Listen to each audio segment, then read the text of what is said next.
When it comes to drug and alcohol abuse, more local underage kids are using than students statewide. We are in the middle of Red Ribbon Week, and Josephine County Prevention Coordinator Sean Martinez joins us today. Thank you for being here. Absolutely, thank you. First, what is Red Ribbon Week? Well, Red Ribbon Week is really commemorating a DE agent called Kiki Camarena, who died in the line of duty, violently died by drug traffickers. So I want to first start with now looking at some of the numbers. Let's first talk about alcohol. The latest study shows that more students in Jackson and Josephine County are drinking than the rest of the state. Yes, that is correct. We're seeing definitely a higher use than at the state average, and some of that comes from the availability, the access, the culture of the community. Is this an acceptable thing? And parental attitudes. For a lot of children, we're looking at grade 8 now. We're going to switch over to grade 11, so you can take a look at that as well. For a lot of kids, this is kind of a rite of passage thing. They're going to do it someday, so they decide to drink that day.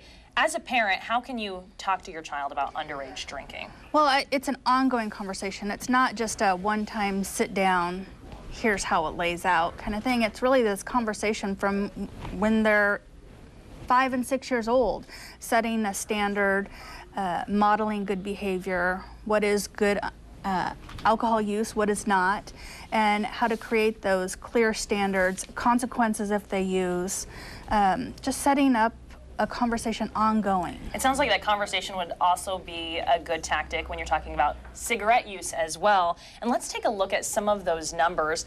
The thing that I thought was most interesting about this, Sean, was the difference between 8th graders smoking and 11th graders smoking. I mean, just look at that in Jackson County. It goes from 7% to 16%, Josephine from 6% to 12%. Why is that? Well, I think that, again, within a culture, when something becomes acceptable or maybe it's not, there's not as much attention paid to it, when we had lots of prevention funds, lots of awareness around tobacco use and the harms of tobacco use, is when we saw a decrease in use.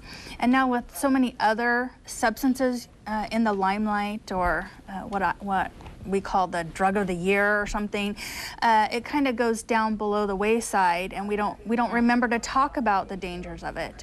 So then, once again, the child is dabbling in that a little bit. Right, or the access. Maybe we're not paying close enough attention to how the kids are getting them, or are we just walking by them on the street and letting that go? Right. All right. Well, thank you so much, Sean, for being here. We appreciate it. Thank you.